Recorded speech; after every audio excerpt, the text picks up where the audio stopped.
Hey readers, book reviewers, podcasters, librarians, booksellers, and lovers of great scary books. Buzz Book Expo 2020 is just around the corner. Buzz Book Expo is a live streaming event in which publishers will be announcing all of the great new horror fiction releases they have to offer through the coming year. There will be interviews, Q&As, presentations, book cover reveals, and more from all of your favorite horror publishers, and all for free. Spend 2 days immersed in exciting book talk from publishers and authors alike. The event will take place on August 22nd through 23rd. All information, including links to the expo, can be found at marysang, that's SANGI.wordpress.com/buzz-book-expo-2020. We hope to see you there.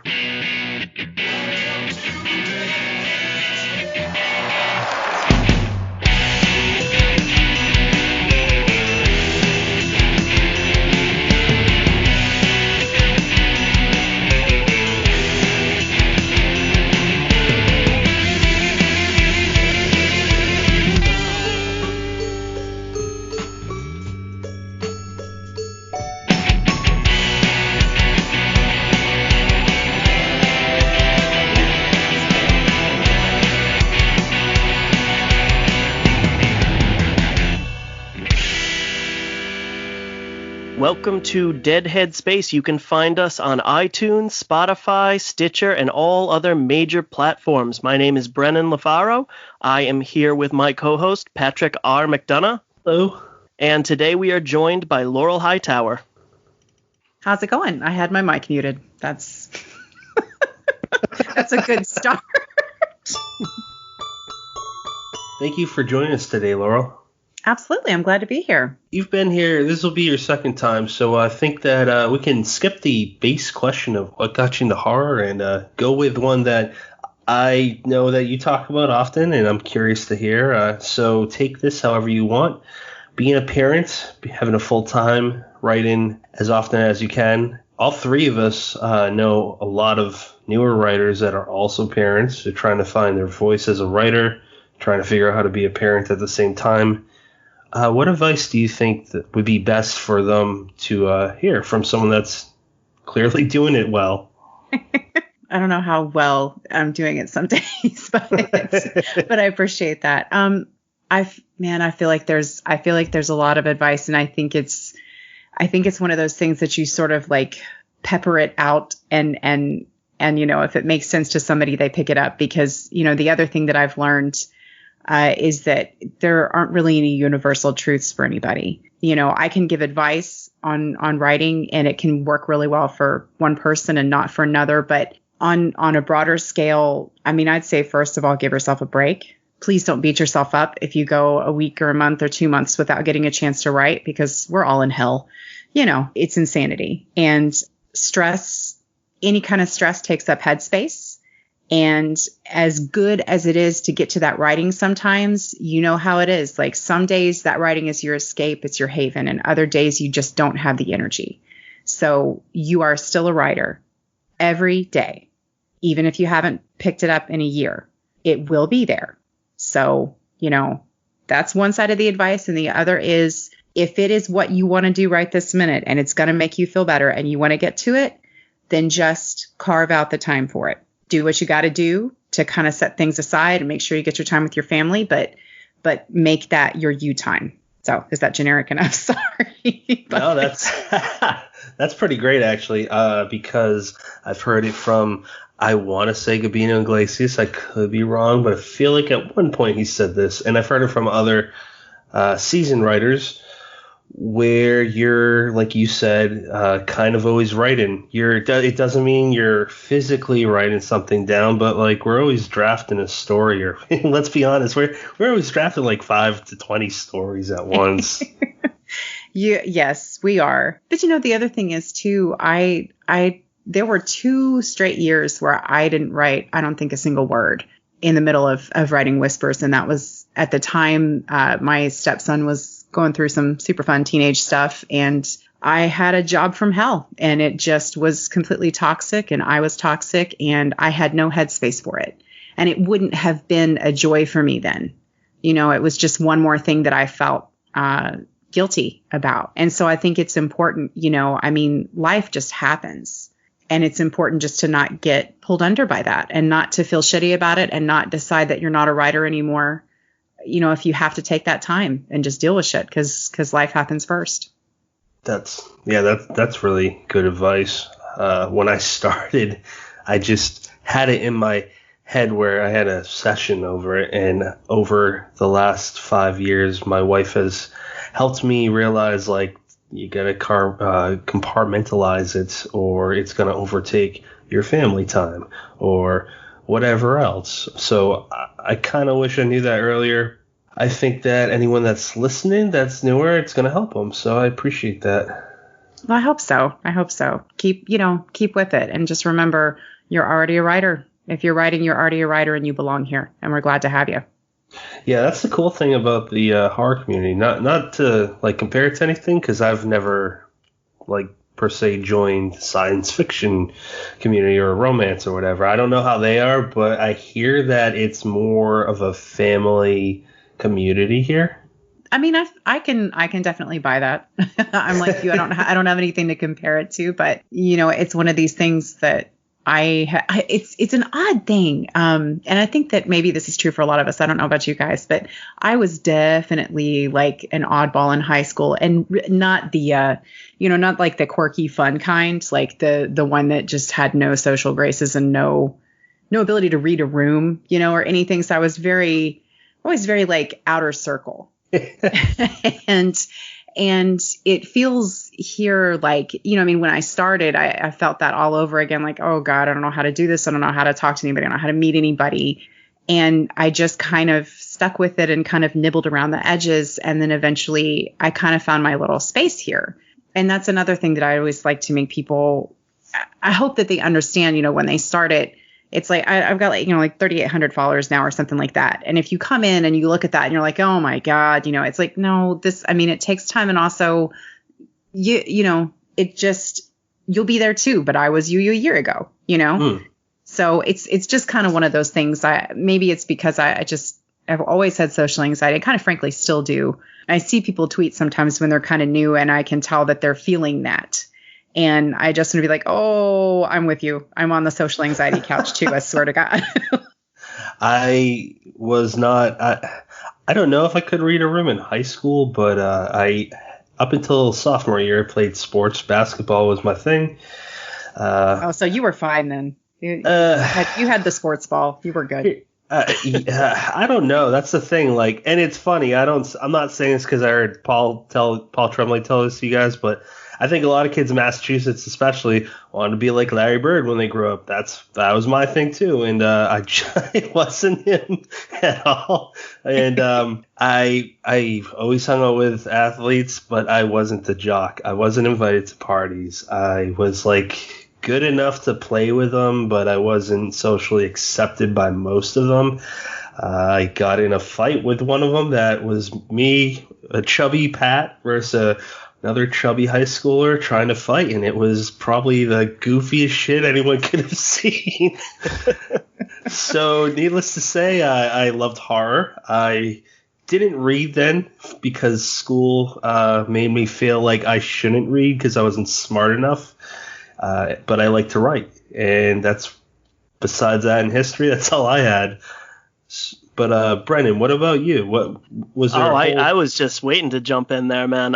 So I would definitely equate myself more on Laurel's side, and I'll come back to that in a minute. But I mean, like Pat, you say, oh, I wasn't the picture of outgoing, but I mean, I know you pretty well, and you're definitely the type of person, you're going to walk into a room and you want to talk to everybody. You want to meet everybody. You want to find out things about everybody. And that's, what got you started on here in the first place is, I just want to talk to everybody. And I'm not like that. Honestly, I don't know what the hell I'm doing here. But Laurel, to your point, when I, kind of started ingratiating myself into the horror community, it's so much easier than I thought it would be. It's, there are people who you read their book and you're like, yeah, this person, I may not have heard of them a year ago, but everybody's talking about them. They're an important figure in this community. And oh my God, they just, responded to a tweet and, they're friendly and they're engaging and they're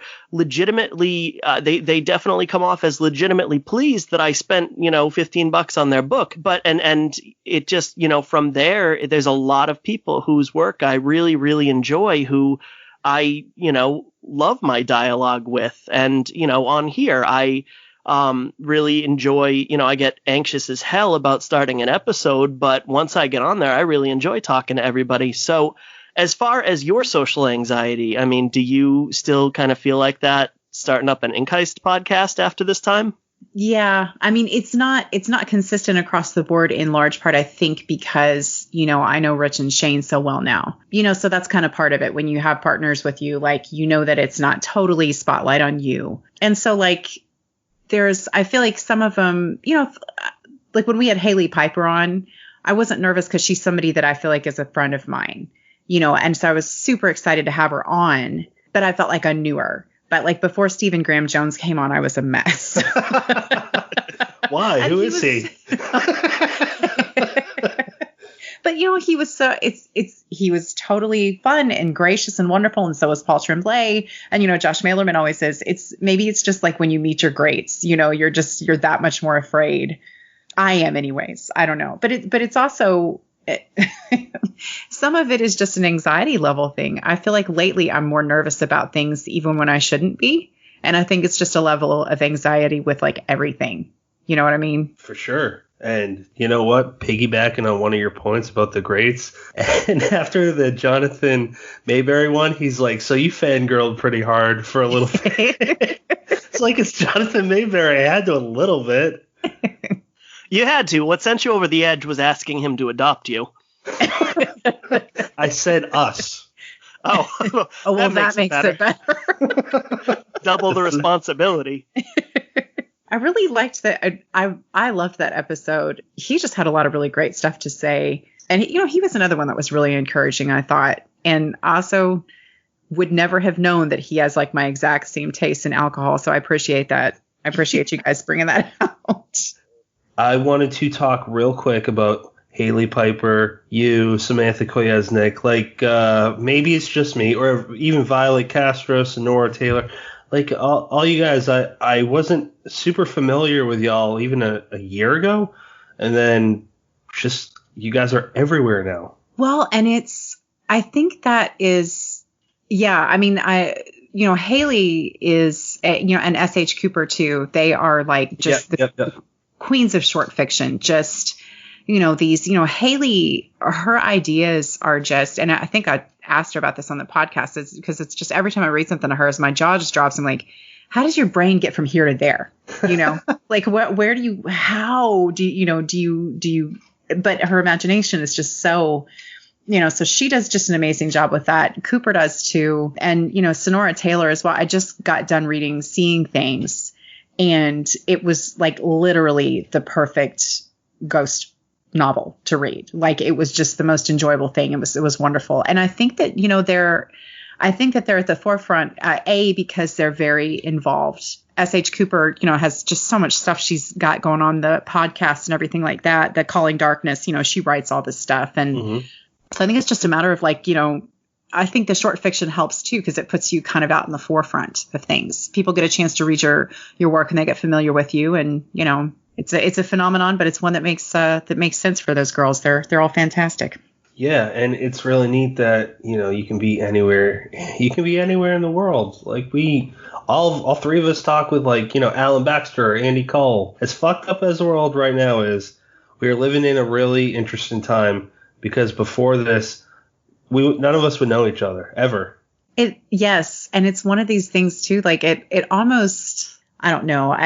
I think I really have reached the level of quarantine where, even as introverted as I am, like, I just miss people. Yeah. So then it almost makes it like more like, I was messaging with Shane the other night, and I'm like, I'm actually like literally mad that I can't just go over to your porch right now and like, have a bourbon with like Shane and his wife. Like, and I think it's just because, same with Rich and anybody. It's just like, I just want to see people. Yeah. I get that. So can we talk about Whispers in the Dark? Yeah, go right ahead. All right. So you said it took you 9 years. I know your boy is like 1/3 of that. So you wrote it way before your son was born, and did you write it after or while he was born? Or what point did you finish the book? It got finished and sent to my agent. Oh gosh. I mean, it was well before he was born. It was well before he was born, because I know, like, I just kind of turned around and started writing again as soon as it was off to the agent. And I think I wrote probably another 3 manuscripts before I ended up having my son. And I don't recollect. I think I wrote while I was pregnant. I don't remember any of that now. So. That's interesting, because it really feels, I mean, I guess it's just an intuition thing. It felt like a mother wrote it. I think it'd be really a rare exception for a man to write that story, because it felt like a mom wrote it. I don't know how else to word it. Oh, well, and it could just be, I had some of my friends' kids that I was pretty close to. There were a couple of boys that her husband worked out of town. And so, like, twice a week I would pick him up from daycare and keep him. And, so maybe it was just that. But I appreciate you saying that. Yeah, because I definitely was not. I think most of the time I was writing that, I didn't even want kids. So that's funny. On the subject of Whispers in the Dark, I do not have a question, because I've pestered you, online and listened to you talk about it at length. But I did want to share something with you. I'll give you a little background on my sister, and I've posted about her before. She's a little younger than I am, and she is a big horror movie fan. And she would tell you that she's, a horror book fan, but that pretty much just amounts to, some Stephen King. So, I will try and recommend books. And my, top book recommends, I like to give out A Head Full of Ghosts. I like to give out Bird Box, and I like to give out Whispers in the Dark. So the first thing that she picked up on my recommendation was A Head Full of Ghosts, and she hated it, and it hurt my heart, because that's right. Yeah, it's just it's such a fucking book, It really is. Yeah, it's so good. And if you've read it, I can tell you that she's a big fan of ghost stories, and you could probably surmise the reason why she said she didn't like it. But anyways, I earned enough trust back to get her to pick up Whispers in the Dark. And she's a very slow reader, but I kind of kept track of I would just get these random text messages at different points. And I just wanted to share some of them with you, because I got a kick out of them. So one of the first ones, I got one like a week or two ago. It just says fucking Neil. Yeah, Laurel, who's this Neil based off of? Let's have a little talk with this guy. Another one I got a little earlier on said, "Oh my God, I love Rose. She's a bad bitch." Let's see. I'm halfway through it, and I absolutely love it. God help you if it doesn't stick the landing. I'll never buy another book you recommend again. Oh, that's so much pressure. Oh, good. Right? God. Yeah. So this is why I'm sharing with you at the end. We'll work towards that. So when she, the other one, I'll redact it because we don't want to do spoilers. We want to push people to go get Whispers in the Dark. It just says, blank just blew blank's face apart. This is very satisfying to me. And it was to me too, really. So. Right. Okay. So so then she finishes it up. She goes 9 out of 10, especially the ending. I said, that sounds like a pretty good score. She said, oh, for non-Stephen King, that's a perfect score. It's badass yet heartwarming. She said, I can't believe this is this person's first novel. And then she said, let me know if the new one is good. And by that, she means let me know if there are ghosts in it. And I said, well, if you get to know Laurel, it's going to have ghosts in it. So. Or does it? So it was a lot of work, but I think I got you a new fan. Yes, and I felt that feels like a hard-earned fan. Like that's much appreciated. Yes, see, that's why I wanted to share it with you, because it's I can try and give you the background and say, boy, is she a pain in the ass. But how old is she? 29. Okay. Yeah. I'm only curious because I'm wondering where she's coming from. If she's older than you, older than us, if she grew up with what phase of King she grew up with. She is, and I won't go deep into this, but she is 29 going on 15. You know, she's a very sheltered person, and she, as far as King goes, she likes the older stuff, but she'll read most of it. I finally got her to read it like last year, and I think it took her the entire year to read it. She'll watch any crappy horror movie, but as far as books go, forget it. Yeah. No, Laura, I don't know why, but for some reason, feels like the last 3-4 episodes we've talked about it. Well, I mean, it comes up, you know? It's just... Yeah, at least this one is a lot more appropriate. That's true. And I also brought it up in the Staring in the Abyss episode that you can hear in 5 months from now. Yeah, their schedule's interesting. I say that jokingly to Rich. Funny enough, I'm posting his episode tonight, and I called him Rich a bunch. We weren't allowed to say his name out loud because he was under Scott Kemper for a while. So Brennan had to do the introduction. So we have Crossroads coming out on August 10th, and this episode airs before that. Patrick, you want to fill in that blank? August 6th. So it's coming out next Thursday. I just got really nervous. Good God. I don't know if you've seen the early reviews on this thing, but they look good. People listening to this on release day will still have 4 days to pre-order it straight from Off Limits or from Amazon or their pre-ordering destination of their choice. First thing, you are going to be Off Limits' first release. Could you tell us just a little bit about how it's been to work with them? Absolutely, yeah. It's been great. Samantha and I had a talk. It was actually, Crossroads was a little bit short on the word count for her parameters that she put up. So I wasn't going to submit, but she kind of touched base because she knew I had something. And she's like, well, if you why don't you just send me the first 30 pages or whatever? And I did. And so we went back and forth on that. And when we talked, it was just like we had such similar goals, for what we wanted done with the book. And she just, how Ken obviously is somebody who just like kind of has applied like an outside knowledge to this business. Yeah. And made it very, and that's what Samantha has done. She knew off the top that she wanted to do, commissioned covers. She wanted to make sure she did the physical arcs and, really just do a lot of groundwork on publicity because, obviously we all know that like the big markets, the big five, whatever, that's fine. That's a whole separate deal. But even in the indie world, you can really propel a launch or you can torpedo it.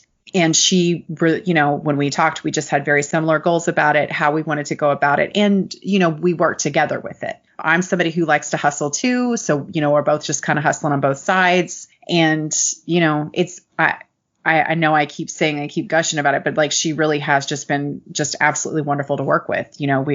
She's very communicative and the other thing is, she's a filmmaker and she has just a really great eye for stuff. And I do not have the ability to like visualize something in that fashion. So like, she'll be like, well, I don't know. I think this. And I'm like, I'm going to just go with whatever you say because I can't even picture it, like I have to see it before I can, and going with the cover, I'm in love with that cover, just completely. So I feel like I've gone off on a tangent here, but yes, to sum up, working with Off Limits has been fantastic. And I think that they're going to go really far.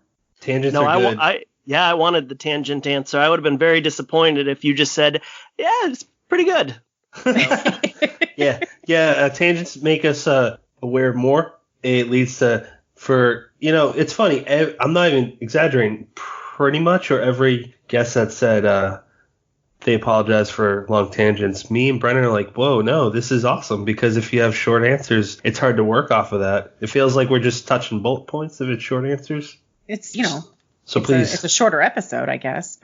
But yeah, it's like a PowerPoint presentation. So about Sam, she is one of the most interesting people because maybe not even a year ago, if it was a year ago, wasn't far past that. I saw CV Hunt release her cover on Twitter of True Crime, it instantly caught my attention, like it did with pretty much everyone I talked to. That was her first book, and now she's running a press that is releasing you and then Haley Piper.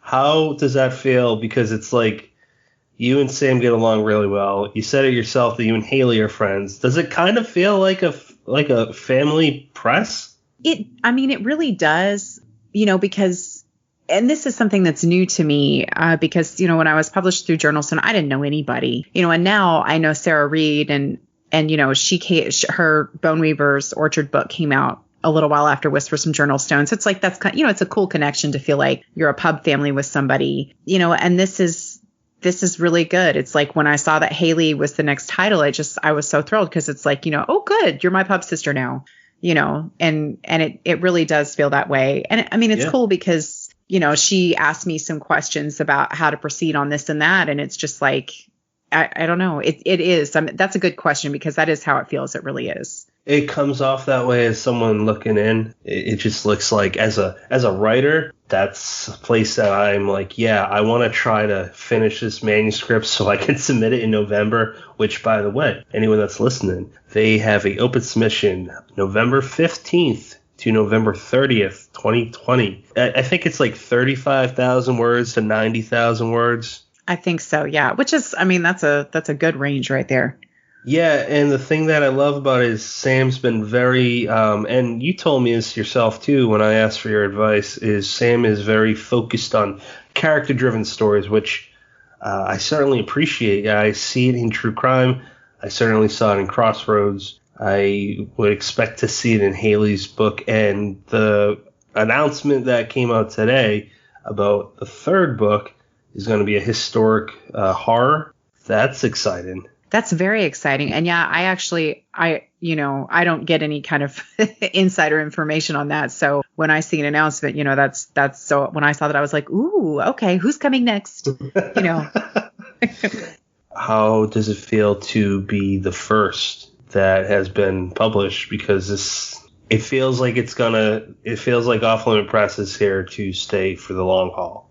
That's also my impression. And it's one of those things where someone asked me, if I felt nervous about that. And I realized that I hadn't, like, at all. It wasn't really a question in my mind because I feel like I've been around long enough to kind of have an eye for what's maybe not going to work for me and what I really am looking for, and so just in our conversation, it was just like, we were looking for the same things. And I can tell, again, like just, it's like with Ken McKinley, like he's somebody that I would trust to be like, this guy knows what he's doing. He's going to pay his writers before he pays his mortgage, and he's into the publicity, and that's how Sam is too. And she's got connections on her side of it from the filmmaking side. And so it's just one of those things. It's like, we have the mutual goals, and, we're just, it's really good. And I feel like I'm in a really good position being the first because, there was a lot of excitement about Off Limits Press simply because it's Sam. Yeah. A lot of people, myself included, were just excited to support her press. And that is also true on the filmmaking side of things. Everybody is very excited to support her. So, yeah, she's well positioned and she really knows what she's doing. So I feel very, very fortunate. Yeah. Did you battle yourself with self-doubt at any point with definitely with, I think, your first book, but with Crossroads, did you deal with that? Not really with Crossroads in the sense of like me wondering, I don't know how to put this without making it sound cocky, because it's not like I wrote it and I was like, that's it. It's a masterpiece. Fuck it. I'm famous. It wasn't that, but it was something that no matter how many times, and, leading up to publication, you have to reread your manuscript like 400 times, as you're doing edits, and then you go through with copy edits, and then you go through to make sure with the formatting and all that kind of thing. So I've read through it a whole lot, and it's the only thing that I've ever written that I never hated. And, even when I was drafting and, just kind of in the throes of it, it was something that came very easily. The words came very easily, and I didn't have to wrestle with the plot a lot. And when I finished it, it felt right. Like I didn't have to decide where things were going to go because it was just right. So that's an interesting, that is not something that ever happened to me before. It probably won't happen again. But so in the sense that, I didn't doubt the book from that standpoint, but I didn't know whether anybody was going to like it. And I didn't know whether anybody was going to want to read it when, if they were somebody that liked Whispers, because that was something that I felt apprehensive about. It's a total 180 from Whispers in the Dark. It's not the same kind of thing at all. And I sort of felt like, if people are wanting action and that sort of thing, that's, it's not here. So yeah, if I had any apprehension, it's that. And, when you're sending your book out into the world, you know that it's not going to be for everybody. That I think that's something. And, Josh Malerman talked about that too. Like once you put your second book out, there's not as much pressure on yourself because you're like, well, it's not the only one, Mm-hmm. No, that's I loved his point on that whole, that you don't have to put everything into your first book, although it might feel like that. And then, of course, even if you do, once you hit the second one, that pressure is off. Laurel, your history of not wanting to write anything under 300 pages is well documented. So for this one, what was kind of did you start it intending to write something shorter, or did you just find that the story fit into that length? I knew that it was going to be shorter. And this is something that's been interesting too, because of course, I've said a number of times, I really for a long time didn't feel like I could write short fiction, certainly not short stories. Just recently, it's sort of, as I've tried my hand on it, it's gotten to be something that I've gotten better at judging when I'm assessing a story idea. What is this going to be? What's the overall length going to be? And with this, I could very much tell, this is going to be a novella. And it's actually like my very first page of notes where I just first started brainstorming on it. It says works best as short story or novella. I actually didn't know it was going to get quite as long as it did, but a little bit of subplots with her personal life came into it. And yeah, I mean, it's one of those things I do find it hard to write below 300 pages, but this was really, really enjoyable. And it felt very linear, the process of it. And then of course, there's the fact that it didn't take me 9 years to write or another, 2 or 3 to publish. So that's pretty rewarding. That's definitely a bonus. Most people have probably seen, what the synopsis is, but I'm going to ask you to give it to us because I don't feel like I can give it without, accidentally throwing a spoiler in there. So have at it. Okay. I'm going to try not to either. And I'm also going to try not to do a thing like, well, okay, so there's this thing. Oh, wait, go back and do this. Wait, this is why this is another thing. Sam wrote the back cover copy.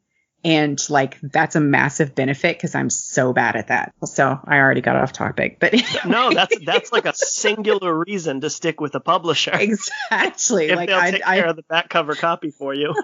It killed me doing the one for Whispers, but I've heard so many authors that just that struggle with that. Not can't do it, but they struggle with it, talking about themselves in a bio or the back cover synopsis. The back cover synopsis is worse.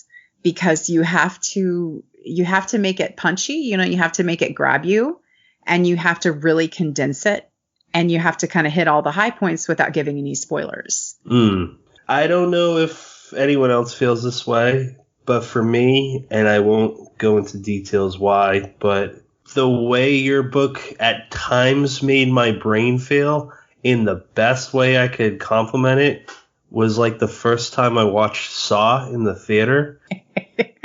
I really can't go on into any more details than that, but there were just particular scenes where I'm still thinking about your book and still thinking about certain parts and thinking of myself in their shoes and, good God, that gives me chills. Even when I was sitting down and, writing out my thoughts on it, like I wanted to start out with the fact that she has a drop of blood go into the dirt, and I'm like, ooh, but that's integral to the story. And then counter to that, I said, but it happens on page 1, and I think it does say it on the back. It's, that's the difficulty with a novella length work is everything is crucial. It is. Which is why I'm making it your job to, give us the synopsis. Going back to his original point. Oh, yeah.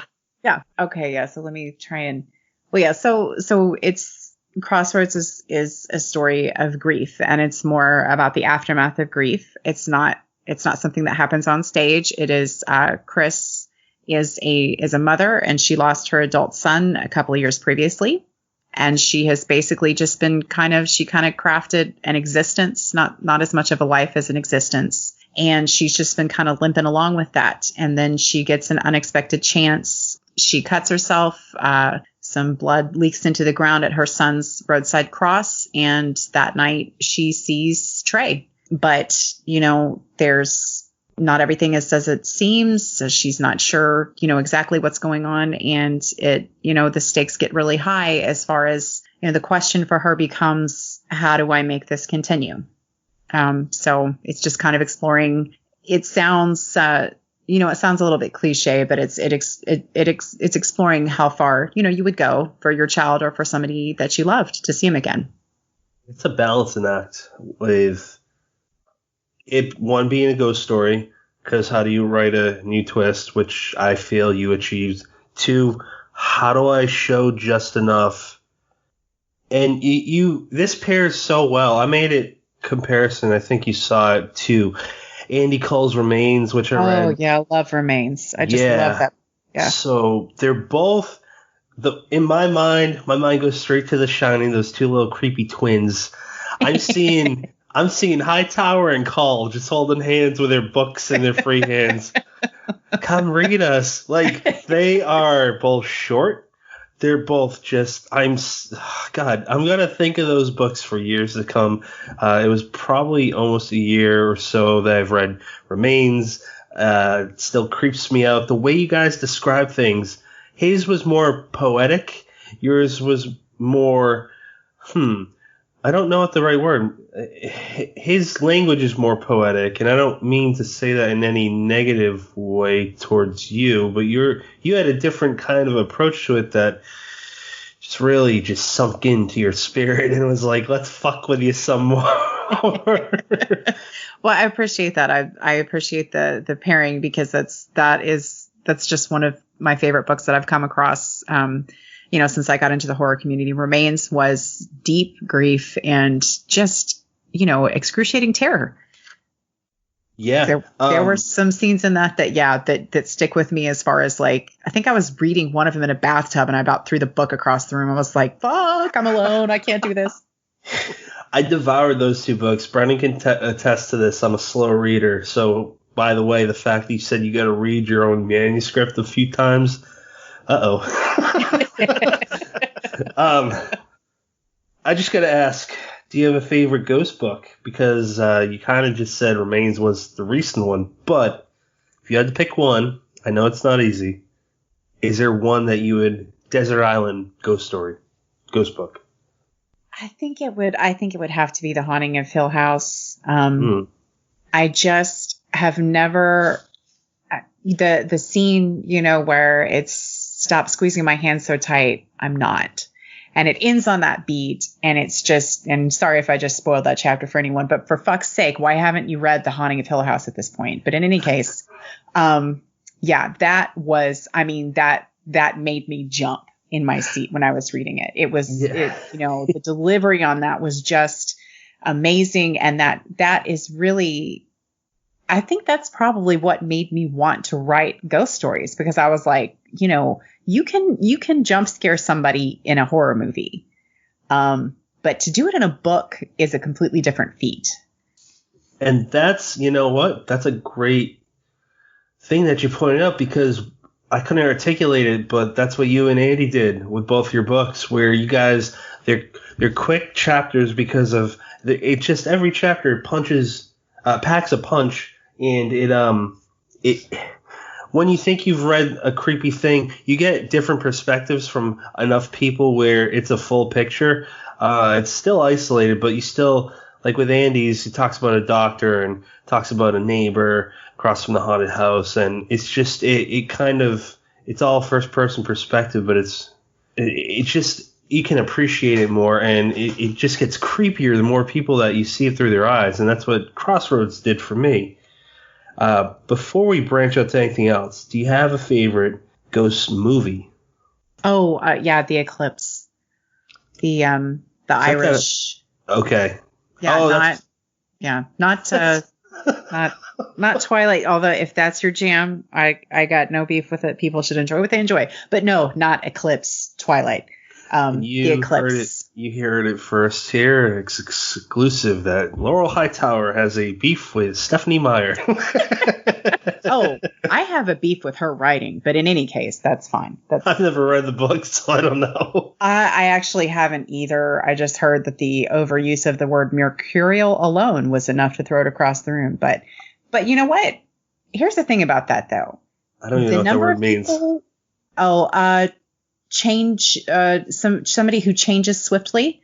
So mercurial means that, you're dealing, and a lot of times you're talking about, it's more of an outward description. Sorry, I'm not Webster's in any case. The one thing I will say about Twilight though is like, I haven't read it, and the people who read it and enjoy it, fuck yes. That's, you know what? Read what you enjoy and enjoy the fuck out of it. Sure. Okay. Moving on. Sorry. So Crossroads has a Michael Clark inspiration. It looks like a shot glass. It doesn't look big enough for a cup. Yeah, no, that's a shot glass. And that was definitely a Michael Clark inspiration. And I even bugged him to be like, okay, where do I get this stuff? Because I'm tired.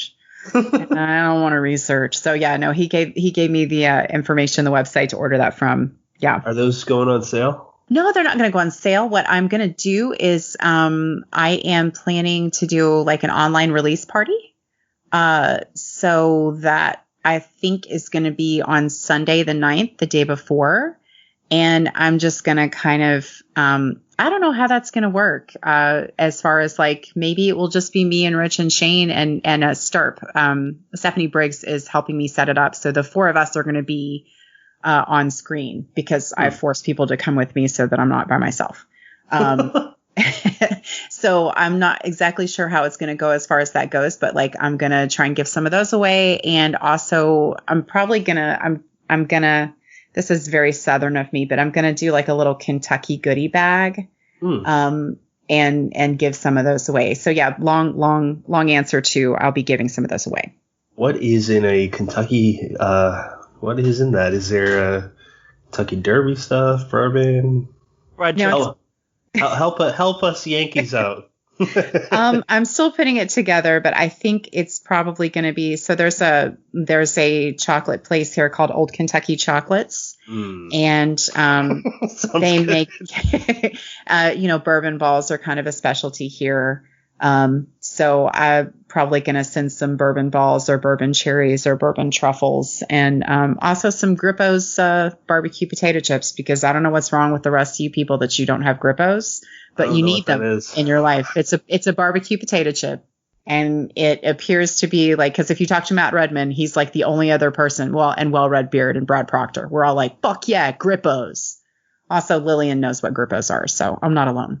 But anyways, Lillian from the South? I don't know where she lives, actually. She's in the closer vicinity. I don't really know. Oh, okay. But I know she knows what Grippo's are, so. You know what? And this applies to you too, Brennan, because I was going to suggest earlier when we were talking about Stephen King and your sister to suggest Devil's Creek to her. I can't wait to hear how this connects to barbecue chips. Well, it connects to Kentucky because for wait, no, that's not true. I was listening to the Todd Keeslin episode, the number 20 or whatever of Todd's appearance, where you guys are talking about he's mentioning Corbin, Kentucky, and I thought, not for him probably, but how funny would it be if I just like made a video of me down there trying to sell Devil's Creek books to Corbin people? Just some random northerner trying to sell off a local boy's books that pretty much shit on them. I am probably going to, like, because I pass by Corbin, anytime I travel. I'm just going to start stopping in there and being like, y'all have any copies of Devil's Creek? And just be like, why? No, oh my God, he's famous. He made y'all famous. Also, you look bad. But anyways, I thought you'd have some, hometown boy. No? Okay, well, I'm going. I don't ever really hear your accent when you're talking. I don't really have one. Brennan and I don't seem to have a Boston accent. I don't hear one in you, Brennan. Oh, no, you guys both have accents. Would you like me to drop some R's? I can drop some R's. Yeah. Go ahead. No, no, I'd rather not. All right. That was a completely empty offer. What? You son of a bitch. It was a completely empty offer. There we go. Nailed it. You're welcome. Wicked good. So why don't you lead the way, sir? I've talked enough. So, one last thing on Crossroads, or maybe not, who knows. One thing I love about this book, and it definitely applies to Whispers as well, is that you have this penchant for writing strong women, but you also, it wouldn't just boil down to that. In both of your books that I've read, you also kind of highlight good men as well. Can you talk a little bit about that? Yeah. And yeah, that's something that Kevin Whitten had mentioned too. That is absolutely where I stole it from. That's perfectly fair. Credit to the beard. Well, and something, the other beard, the well-read one. Yeah. Good call. Burn. Sorry, go ahead. I'll mute myself. Pat will be going by illiterate beard from here on out. Or slow red beard. Nailed it. Yeah, I really liked that he pointed that out to me, because it wasn't something that I didn't really set out to write strong women either, if that makes any sense. It was just that I wanted characters that were relatable but flawed, and somebody that you could really cheer for. And I think I've brought this up before, that these sort of more melded families are what I identify with more. And so in order for Rose to have the kind of life that I pictured for her, she had to have a certain kind of man around her, and be, not that they, are the only things that made it possible, but the woman that she is, the type of woman that she is, those are the kinds of men that she would be around, that she would choose to be around. I don't know. I wish I had like a good answer, or that was, particularly well planned out, but I will say that I do. And I have seen this, kind of criticism of Whispers, and I think it's fine.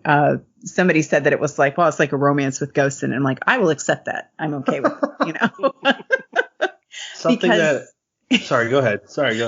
Well, no, I was just going to say that's actually just, I'm not saying you have to shoehorn a romance into absolutely everything if it doesn't fit, but I do love it. It's one of my favorite parts. So anyways, go ahead. Well, it fits well for what it's part of the story. It doesn't feel forced. To me, I don't know. I don't speak for everyone, but I was going to say I try to take mental notes. As funny as that one Twitter page where it's like men writing women, as funny as that is, because that's like legit, guys, write that shit. I don't know who the hell publishes them. I assume most of them are self-published, but I'm not knocking self-publishers. I'm just saying anyone could self-publish. So I don't know what publisher would publish men talking about women's boobs being snow globes. But I try to take mental notes of what not to do and what to do right when it's pointed out. Like how you write women well. Most women tend to, but something that you wrote in particular was talking about how her jeans were snug, but she still wore them because they're comfortable. And I don't know what this says about me, but I hear that girl, because like I look down, I'm like, oh, muffin top, go away. But from a guy that legitimately is genuinely concerned about not writing women well, not writing black people or indigenous or LGBTQ, whenever that comes out, because I'm not just writing white straight people. It's vanilla, it's boring. I try to pay attention to when it's done well, and you certainly are someone to take notes from. Well, thank you. I appreciate that. I have been giggling over the reception that's gotten from a couple of women, Ellen being one of them. So that was fun. But yeah, which is who I stole that from, actually. sorry. I'm just calling y'all out on your plagiarisms over here. But yeah. I mean, we're fake writers. That's why we talk to real writers. Hey, that is not true. Neither one of you are fake writers, Dean. We covered this at the beginning. Oh, right. Okay. Brennan, do you have any more questions about Crossroads? Actually, no. I would just like to sing in a schoolyard voice. You got in trouble.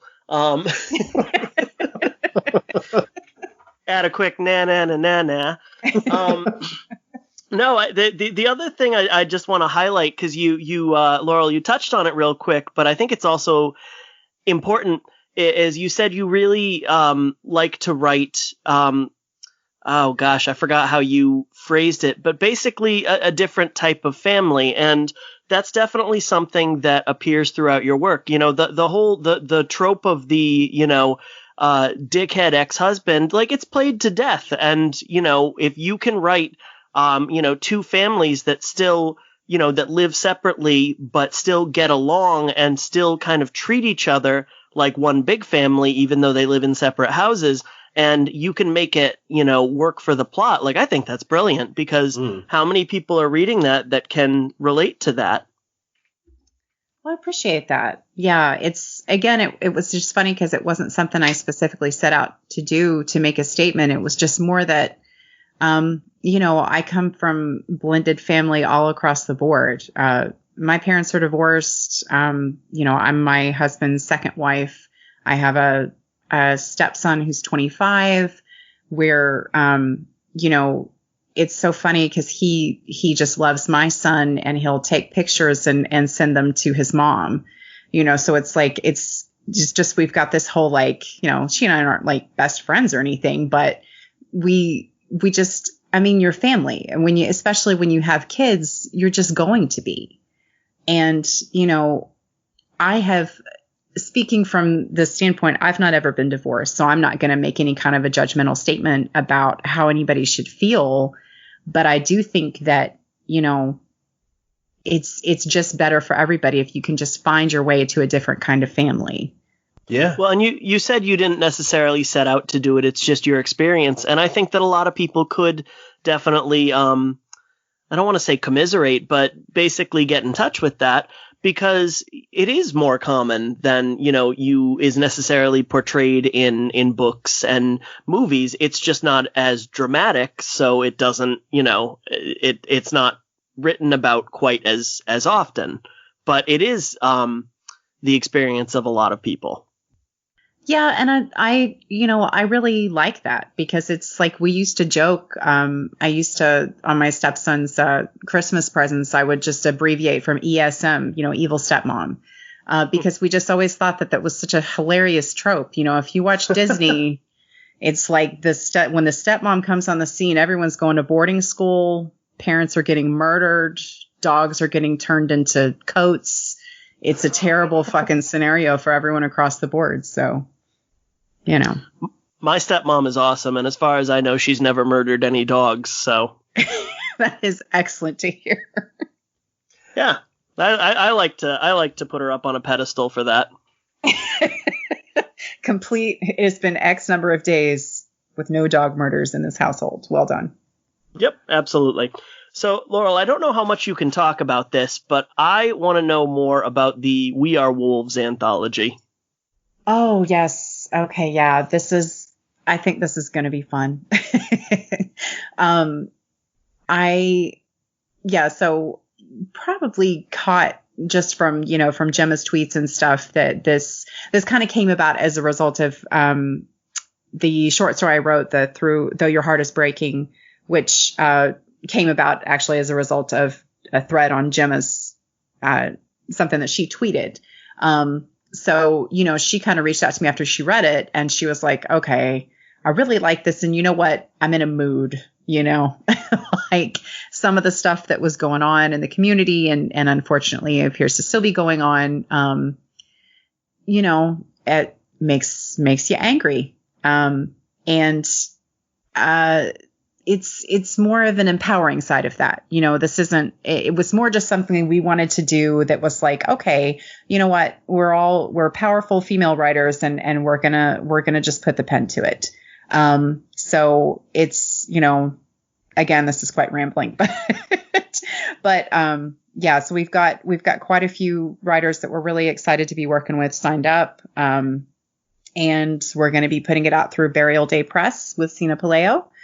And we're aiming for this fall, maybe November, for it. So yeah. And you've seen Gemma's working on the cover and it looks fucking amazing.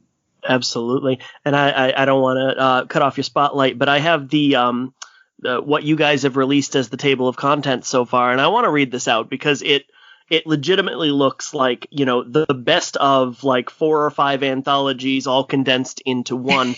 You mentioned earlier, you were talking about you and Haley and Sonora and V, and basically, just saying how talented these people are. And the general population of women in horror right now makes it really fucking easy to diversify your reading and read a lot of women, because there's just so much good stuff out there, and it seems like every single one is on tap for this anthology. So there's going to be stories by Laurel, Gemma Amor, Sina Paleo, Haley Piper, Samantha Koyesnik, S.H. Cooper, V. Castro, Beverly Lee, Jessica Guess, Mandy McHugh, Sonora Taylor, Sarah Reed, Red Legault, Sarah Tantlinger, Sadie Hartman, Eve Harms, Lillian George, Erin Almihari, the Sisters of Slaughter, and Cassie Daly. I mean, that's just such a hell of a lineup. Yes, it's exciting. And we've got some other folks who I think are on board. We just didn't want to, blast their name out until we had a definite on them. And I will say that the only thing that's any kind of a drawback on this is how badly I want to include like at least twice that many writers, because it's just one of those things where it's like there is so much out there. There's so much fucking fantastic talent. There's so much amazing short stories and folks that maybe haven't written any shorts yet, but that would be damn good at it. And that's the only thing that's made me like a little bit like I want everyone in it.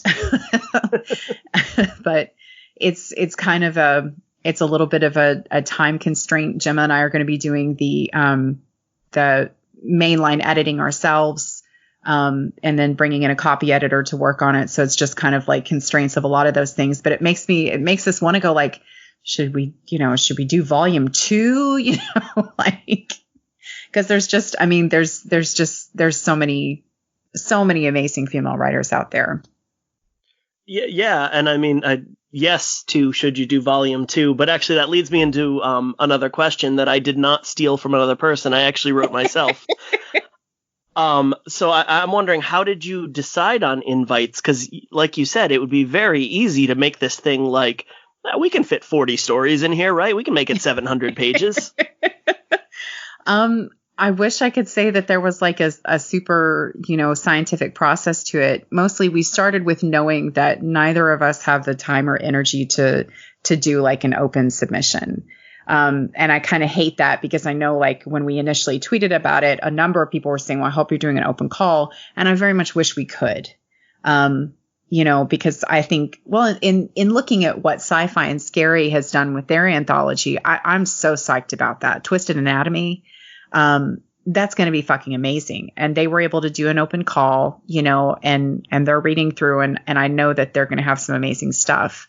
So I, have some regret that we weren't able to do that, but it's just, we're parents of young children who are, just kind of treading water during this whole thing. So it was more a matter of, we kind of just started listing off in particular, women that we had worked with previously or were real familiar with their work. And then basically at some point we just drew a line through it.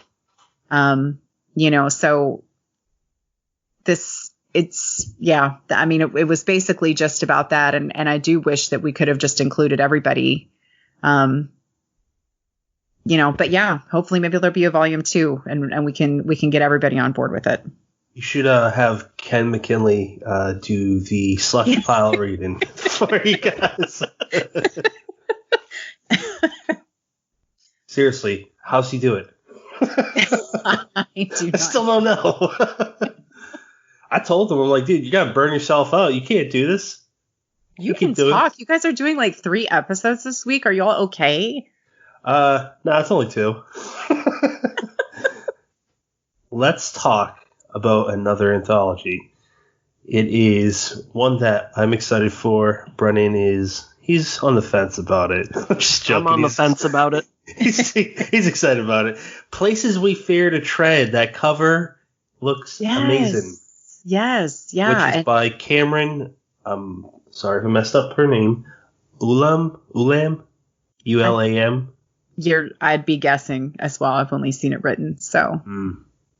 Cameron, if you hear this by any chance, my bad for messing it up. Yeah, it's such a cool cover, though. Tell us about that. What's your story called? What's it about? If you can tell us anything. It's called This Is Home, and I don't know if you read the submission guideline on it or what it's based on, but it's basically they wanted stories that were centered around haunted places, and they had a preference for places that a person could actually visit. So I ended up actually just settling on the Lexington Cemetery, which is here in my hometown, and was easy to go travel to. So. No, I know what it's about. I'm actually waiting on my rejection slip in August. It looks exciting. The table of contents that they have mentioned so far, it's pretty awesome. That's why I brought your name up earlier. That's why I brought Haley Piper's name up earlier. And I believe Sonora's in this one too. Mm-hmm. Yep. She just got her acceptance. Yeah. Well, what's yours on? What area did you choose? What haunted spot? It was Virginia. It wasn't haunted until I wrote about it. So the place I visited, me and my wife and some friends went to this camping ground right near Chincoteague. I always mix them up. In Virginia, it's the island with wild horses, and that's why we went. We like camping, and the weirdest thing to me was when we got there weren't a lot of people because the week before we went there was this, I might be messing up the title or whatever, but it was called like the Run of the Horses, where it's a small island. And I guess the lady that runs it was saying it was packed literally the week before because all these wild horses swim across this river, and it's a big show, and it's a big, like, I think shrimp festival too. I'm glad we weren't there. I don't like big crowds like you. I get anxiety. And when we went, there weren't a whole lot of people. In fact, there was like one quote-unquote neighboring couple that was 2 sites away. And the creepiest thing was there were these big, huge fucking vultures that when you weren't, they wouldn't bother you if you were, alive. But wait, you got to go back because you broke up. Big, huge what? Vultures, black vultures. Okay. What is that? I don't know where that was going. Okay, please proceed. Vultures, got you. Yeah, big birds of prey. So, anyways, there were a lot of them. They sat on the beds of pickup trucks. They were all in trees. I don't know where they went at night, so my head started playing around with that idea. And I guess I shouldn't say any more, but I just thought, like, hey, so let's make me and let's say it was with someone else, and there's cosmic horror in it, and that's about it that I can say without going, and then this happens, and doing that whole thing. And I had the honor of beta reading it, and it's a really cool story. And if it doesn't end up in the Cemetery Gates anthology, I think it'll end up somewhere. Really cool story. I appreciate it. I tried getting into the Worst Laid Plans. I'm not bitching about it at all. Like, I want to get published by Sam or edited by her too, because like, who the hell doesn't like her? She's awesome. I want to work with her. She was one of the first publishers to give me a personal feedback, and she was very encouraging. So I went back and I took her advice. I made it more lean, and I don't know if it's got a shot, but if I could share a table of contents with you and Sonora and Haley, I'll be happy. I'll be very happy. If that not, would be awesome. Yeah. If not, I'll still read the book. Well, I would love to share a table of contents with you. So I'm with Brennan. I think it'll definitely happen. Well, you know what? Maybe with Ken, we could just like slip him a few IPAs. That's not going to help your case at all. No. Oh. Kind of a storied history, or did you go all fiction on it? It actually does have a history. It's so bad, but it's like when I was thinking about what to write for, I texted my sister. I was like, what's haunted in Kentucky other than Waverly? And she told me about the Perryville battlefield, and it sounded great, but I just couldn't come up with anything, and I couldn't travel to it. So I just Googled, and they were like, oh, Lexington Cemetery. I'm like, seriously? It's a fucking cemetery. Like, why would it be any more haunted than anything else? But there's apparently some legends that go along with it. So Tiny and I went out to go explore, and it is gorgeous. I mean, I've been there before, but it's been a long time. It was incorporated in 1849, and it's 170 acres, and it is absolutely gorgeous. Well, that's a big cemetery. It's huge. It is really easy to get lost, especially when you are pushing a stroller and have a 2-year-old who absolutely will not get back in it. I can relate to that on one level, not the stroller part, but before I moved out of New England to come down to South Jersey, my wife, let me be very clear when I say this so it's not misconstrued. I love Lovecraft as an author.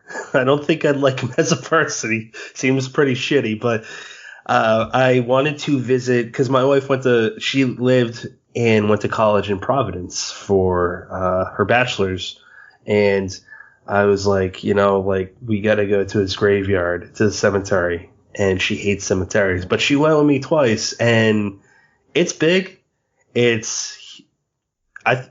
I think you would like it, Laurel. I just feel like you would. I feel like Brennan would.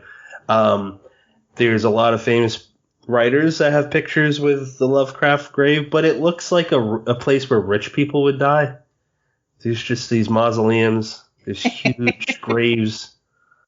I don't think that I would be allowed there, dead or alive. I'm not even sure I was allowed there alive, but I got lost. I went there 3 times in total. I couldn't find Lovecraft's grave. You can't type it in Google because it just brings you to the cemetery. So, yeah, that's my story. Sorry, I thought it applied. I think it was the one with the tentacles. Yeah, no. Okay, now I want a mausoleum with tentacles, honestly. I want to know what a place looks like where rich people die. What does that look like? Well, everything's just really big. And, there's a lot of cocaine. So what's the deal with you and spreadsheets? I got to ask before we whenever this is over. I want to make sure I ask about that. And does it apply to writing at any point? Spreadsheets are fantastic, man. They organize your data for you. They can do math for you. You format shit. And also everyone at my job needs them. And so I'm like it's like they think I'm a magician when they bring me something and they're frustrated by Excel and I can work it. But yes, actually, it totally comes into writing because like I currently am tracking the number of projects that I have going and the deadlines that I have and like interviews that I have to respond to and what my dates are and stuff. So absolutely, yes. That's actually kind of helpful.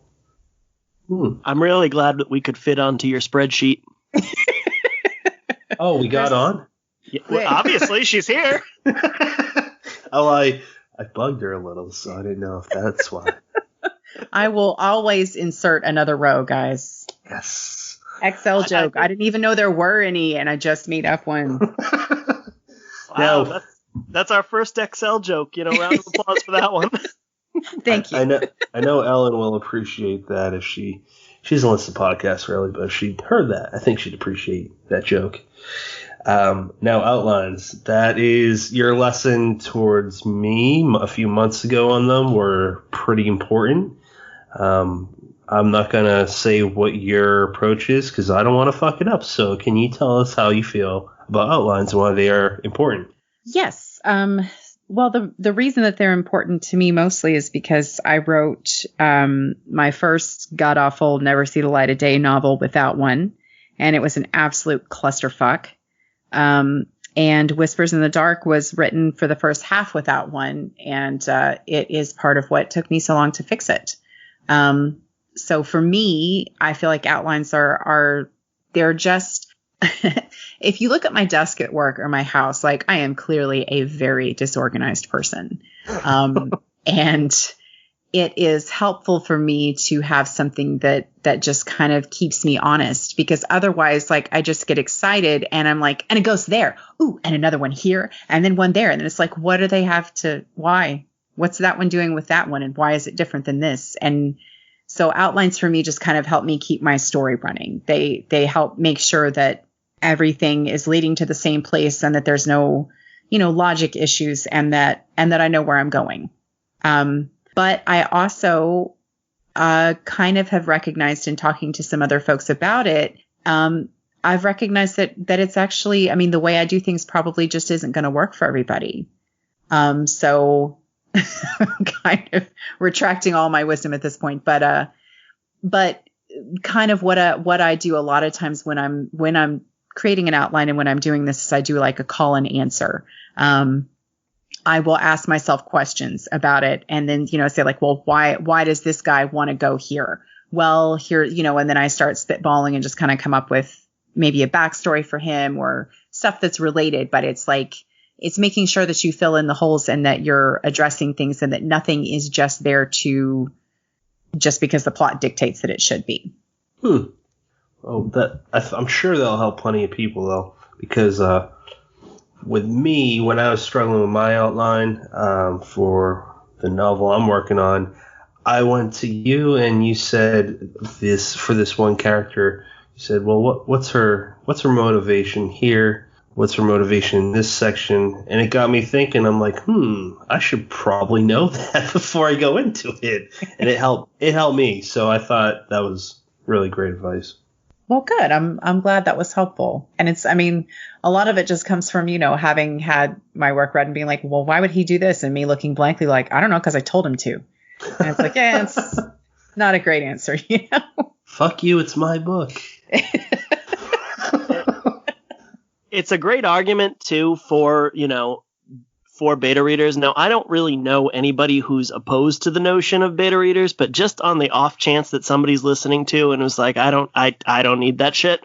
Laurel was kind enough to take a look at something that I wrote, and you did just give me these brilliant, like, well, why what's the motivation here? And you do, as a writer, look at that and be like, I don't fucking know. Again, because I told them to, or they just do. Okay.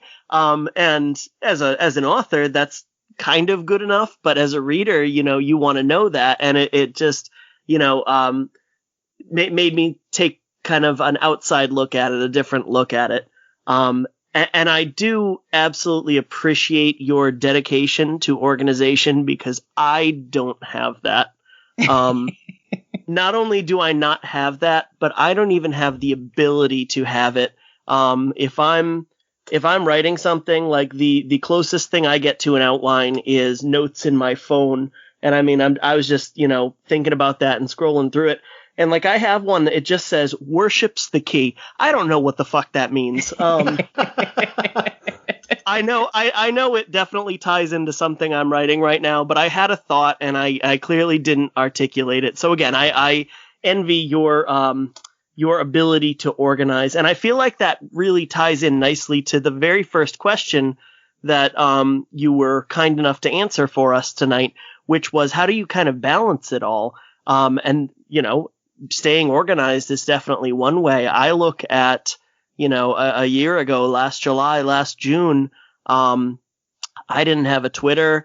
I didn't have people sending me things for review. I'd never written a word of fiction, and I was very occupied. I had, 2 kids and, 2 jobs and busy all the time. I don't know how the hell I managed to add all this stuff in, how I'm, doing, like you said, 3 podcasts a week, trying to get a little writing in and, read books that, oh shit, that comes out in 6 days and I haven't, opened up page 1 yet. But, and Laurel, you're kind of the same way. You went from, you released your book to, and I think I'm quoting you here, Tumbleweeds in December of 2018. And then all of a sudden, when it picked up some traction in, June, July, August, you hit the ground running, and, you were putting out short stories for consideration. You joined the Ink Heist podcast. You still have a 2-year-old, which is extremely time consuming. And, not to take away from that, you and Pat both have these moments going on that you don't want to miss a thing, to quote Aerosmith. That was so my senior year song. Yes. Was it? It totally was. Sorry, yeah. I digress. Go ahead. No, that's okay. That's I'm going to chalk that up to research. I did in fact look that up, but if there's a question here, and there's not really, so you have shorts coming out with the We Are Wolves. You have the Cemetery Gates. We may have mentioned Midnight at the Pentagram. I forget. Is there anywhere else we can expect to see your work coming up? Well, if you missed it over on the Hellbound Heart, Does the Dog Die in This podcast, I have a free short story up there. Fuck This Shit Manor. And but other than that, I don't have anything that is slated for publication except that early next year, I think I am contributing to, I think it's going to be more of a novelette to an anthology that's being put together by Matthew Corley, who is also doing, as you know, he also did Whispers in the Dark and The Fearing. He's working on the Fearing. Is it like Brimstone? But oh crap. Something in Brimstone. Damn it. Blood and Brimstone. Thank you. Yes. Yes. Blood and Brimstone. So anyways, yes, he's putting that together. So I'm excited to be part of that. We're going to be talking with him and John Taff in a couple weeks, but how the fuck does Matt do all that shit? He's got 2 kids too. I know. He's spreadsheets. It's nailed it. That's you know that your boy Armand is another spreadsheet fan. Yeah, because of his wife. Yeah. Well, I don't know brings you to it. I don't know if he would consider me his boy. I like him, and I think he would just put up with me just like he does with everyone else. I was supposed to meet him this year. I was supposed to meet you and Brennan at different events too this year. I don't know. 2020 has been a mixed bag of shit and fun. Yeah. I'm just really, really, really hoping StokerCon works out next year. That was a punch to the gut. It should have been in 2 days live. Oh, Scarce at Care? Yeah. Oh, wait, yeah. You said StokerCon. She said StokerCon, yeah. Yeah, because that'll be kind of the next thing. Yeah, it even popped up on my Outlook calendar at work. It said, Laurel off, Scarce at Care. And I'm like, no, I'm not. And no, it's not. Fuck. It's still working. So one quick question before we ask what are you reading is, if Tiny becomes big and taller than you, will you always call him Tiny? It probably depends on what he will allow. If he's so funny because my mom has been trying to make this other nickname stick and I hate it. And she said it to him the other day and he goes, no, I'm Tiny. And I was just like, I swear I didn't tell him to say that. So my thing is, if he ever looks at me and says, Mom, I'm not Tiny, I'm whatever, I'll be like, okay, honey, whatever you want to be. I had this sneaking suspicion that, you would, have that conversation of, no, you'll always be Tiny. I've seen my wife tell my 10-year-old that, no, you're not 10. Stop telling me that. Well, you're a baby. He will always be my baby. And I've got to keep up weightlifting so that when he's 30, I can scoop him up, Yeah, my little dude's he's standing up all the time. He crawls so fast, and he's so close to talking, and he's so close to walking, and it feels like just the other day my wife was giving birth to him. It's crazy. It really is, but I will say that for me, like it's just the older he gets, the better it gets. Like I have always loved him. I've always adored him, and he was an absolutely stinking cute infant. But my God, I would not trade that. I would not go back to that shit. He is adorable. I love the pictures you post on your Facebook. Thank you. The duck outfit is my particular favorite. Like, come on. No wonder why your husband wants to show his mom them pictures. Well, so they, at his old daycare, they did like a Halloween parade. And the first year that he was in the parade, I put him in a peacock costume. And I could tell when his little cart was rounding the corner, because I heard everyone go, and then just like bust out laughing, because it was just like, he was just this incredibly intricate peacock. And I was like, I didn't know we weren't supposed to go this far with it. Sorry. His science projects are going to be like, did you really do this, or was it your mom? Oh, no, fuck science. I just love Halloween, man. Like, another exclusive on Dead Headspace. Laurel Hightower says, fuck science. Well, now, don't be taking that out of context, okay? No, that's a dangerous accusation it to be is. making in 2020 , man. How about I'm going to cool, say, Patrick. Not fuck cool, science sorry. projects. Fuck Yes. science projects. Yeah. Although I bet you could whip up a hell of a solar system. I really don't hope I don't ever have to. I'm done with school. Yeah. So, like you were saying with Haley Piper on your show, it was easy. It's really been an hour and a half since we've been talking. It's been really easy talking to you, too. So, I just want to ask one last question. Is what are you currently reading? I thought you were going to go with who is Laurel Hightower. I feel like that's one of those questions where like Max Booth would reply with something that's so like dark you just don't know how to reply.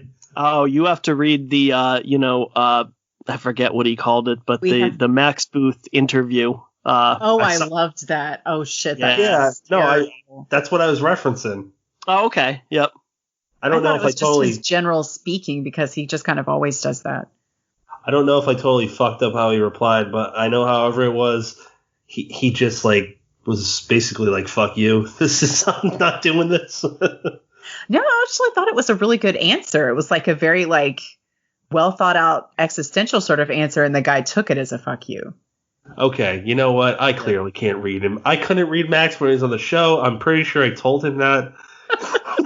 Well, I mean, just to interject here, just while we were talking, and he reposted the episode that we had with him and just wrote, I was on this podcast answering questions about things, which is that's a Max Booth answer. That's inarguable, you know? Yeah, it's true. He did come on a podcast and answer questions about things.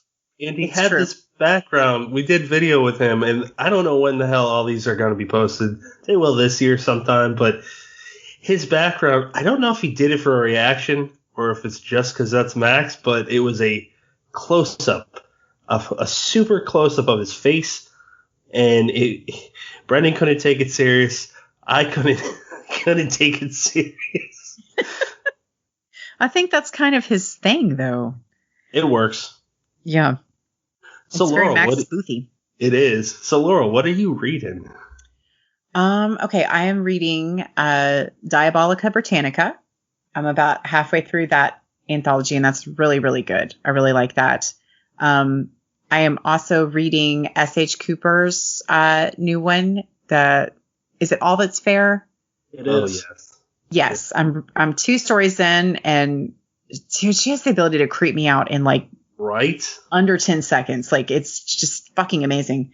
I think not to cut you off, but I think all 3 of us are reading that, and we all kind of have that same impression.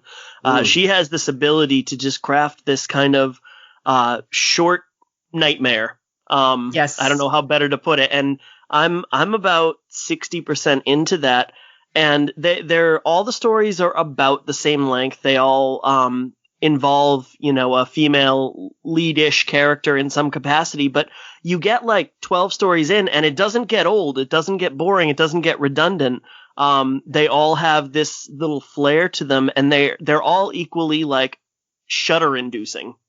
Yes. And I don't know if you've read any of her other shorts, but her collection From Twisted Roots is fantastic. And it was one of those things, like I'd read, I think, the Festering ones maybe, and so I like opened that. I was like, well, I'll read one of these shorts before bed, and it really, I was like, well, now I can't fucking go to bed. Like, I mean, and that doesn't really often happen to me, but I was like, God damn it, so yes, she has an amazing capacity for that. So yeah, I'm excited about that. And I'm also reading how to tell, it's either how to tell or how to know if a demon has become your friend. It's by Linda Addison. Oh, nice. I have not heard of that one. I know who Linda is. I've heard nothing but good things. Yeah, Shane recommended that one to me. It's poetry and very short fiction, and it's just very good. It's very there's just a cool mood to it. So yeah, that's one that I recommend. I'm pretty close to being done with that. I'm slow with poetry because I feel like I need to take the time to take it in. Oh, okay. Yeah, you know what? The first time I read a poetry collection was last year. Stephanie Wadovich's the Apocalyptic Mannequin. Yeah. It's really good. All of them are super good. It was just like 90-something poems, and I didn't want to like skim through them all because I, like you, wanted to just appreciate them. It's poetry, It's not. You're not supposed to speed read. I think you're not supposed to speed read it. There's no rules. I know. That's yeah, maybe true. you can. I don't know. Hey, do whatever the fuck you want. What are you reading, Brennan? Like I mentioned, I'm reading All That's Fair. I just started the second book in Daniel Barnett's. He's writing a series, and it's called Nightmareland, and it's a post-apocalyptic / I guess apocalyptic series, and he's almost, I would hesitate to say he's releasing them serially, because he definitely planned out individual short novellas, and he has I think he's written 7 of them already, and he's planning to write upwards of 12 or 13. But they're really interesting. He has a really literary writing style, so it's not kind of that balls to the wall apocalypse like we get with The Stand or whatever. So that's coming out August 4th, and I'm definitely looking. I loved the first one.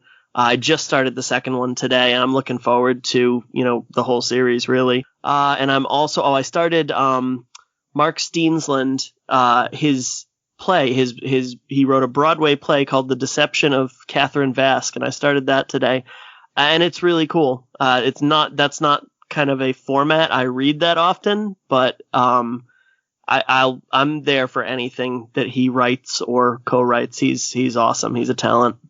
Yeah, that's cool, man. Did your sister read The Stand? I don't think so. I think that was one that she tried and was like, 1,000 pages. Fuck this.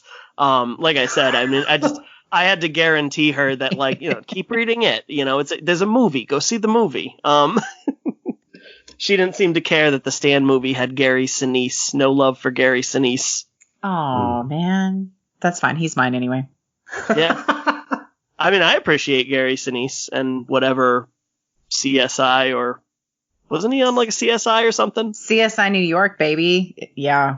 That's definitely. Right. You came up with that very quickly. Yes, I did. I watched most of them. Mac Taylor. Uh-huh. I like a Gary, and his name's Gary Oldman. He's my one of my favorites. I also dig Gary Oldman. My friends think it's funny. It's I have a thing for Garys or something. I don't know. But yeah, Gary Oldman's. I'm especially in Hannibal. He's just whoa, hunk. Was he? Why can I not think of who he was in Hannibal? Oh, I'm a terrible Gary fan. Because he was oh gosh, what happened to him? Oh fuck, I was thinking about Mason Verger. Okay. I was thinking about the series. I was like, damn, was he in that? And I missed it. Sorry, the movie. He's a fucking chameleon. Yeah. Yeah. Oh yeah, it looks nothing like him. I really do love Gary Oldman, though. He is a chameleon, though. You know, you watch like 5 movies, and yet you know, if you weren't knowledgeable, you might not even realize you were watching the same person in all of them. No, he's pretty much like the modern day Vincent Price. Fuck it, I said it. He's the man of 1,000 faces of our day. I loved him in The Book of Eli. I don't know if you guys saw that, but Denzel Washington kicks ass in that, and Gary Oldman's a great antagonist. Yeah, that was fantastic. It's hard for me not to root for Gary Oldman, though. So I'm just like, you know. Well, you know, we write. I thought that was definitely an underrated gem. I mean, I thought it was a pretty good twist, and it was one of those you know, I don't think I ever watched the second time, but definitely one of those ones that you could gain some appreciation for the second time around, and you felt like kind of a ding dong for not, you know, picking up on things sooner. Yeah. And you know what's funny is the writer Gary Whitta, the screenwriter, he I asked him because I'm a history fan, and I know quite a bit about Andrew Carnegie, and I'm like, did you name him Carnegie because he's like some, you know, it's his great grandson or something? Is that why he's like in charge of everything? And he goes, no, but I named him that because of Carnegie Hall. That basically he's originally I wrote him where he's one of those what is it? Not a preacher, but someone that's in one of them tents that can revive people or whatever. An evangelist. We found out that Patrick didn't know about any sect of Christianity outside of Catholicism until like 2 months ago. Well, I mean, I knew of a few. I just I don't know. I just didn't really give a shit about. I'm messing with you, man. Okay. Well, it's That's late. pretty good too. It's like, oh, I knew they were there. I just didn't give a fuck. Yeah, because I mean, Catholicism 2020. Fuck off. It's just a bunch of people that are going to get mad at me if I don't do this or that, and I'll go to hell. So, whatever. Fuck you. He made some reference to Todd Kiesling when we had him on, and I'm like, they don't have Catholicism in Kentucky, I don't think. Well, there's like 5 of them. Yeah, throughout the whole state. Spread throughout the whole state. Yeah, I assume that even though I read the book, I assumed it was Catholicism because that's what Brendan and I are used to, having shoved down our throats in Massachusetts. Yeah, if you sit through a Baptist ceremony, you will recognize a lot more of what Todd put in that book. So. So, what I'm reading right now, like you two, and like you two. God damn it, nobody asked. All right. Well, thanks, Lowell. See ya. Patrick, what are you reading? I'm finishing up Worst Laid Plans. It's full of some really interesting stories that make you never want to leave your house. I'm reading Ghoul by Brian Keene. It's my first Keene book. I like it. He's one of those readers where you don't even know how you got on page 70, and you're like, okay, that was quick. I'm reading S.H. Cooper's All That's Fair. I just started today with the first one, The Limping Woman. And, oh my god, so creepy.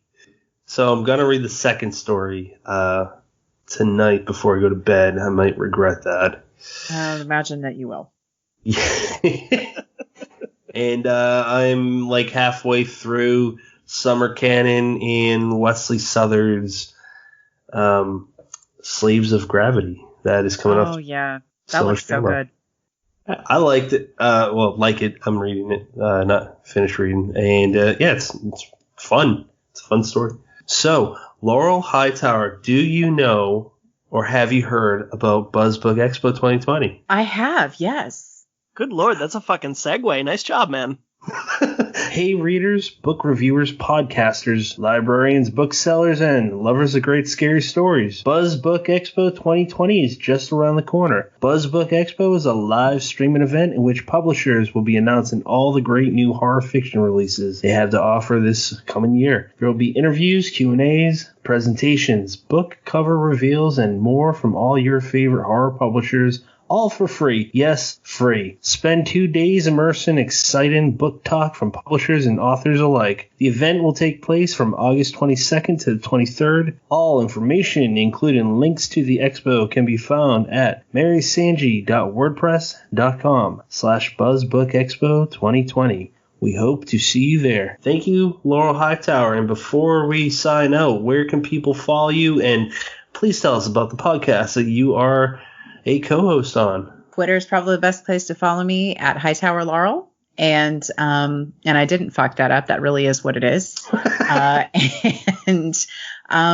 was the other question? Oh, Ink Heist. Yeah.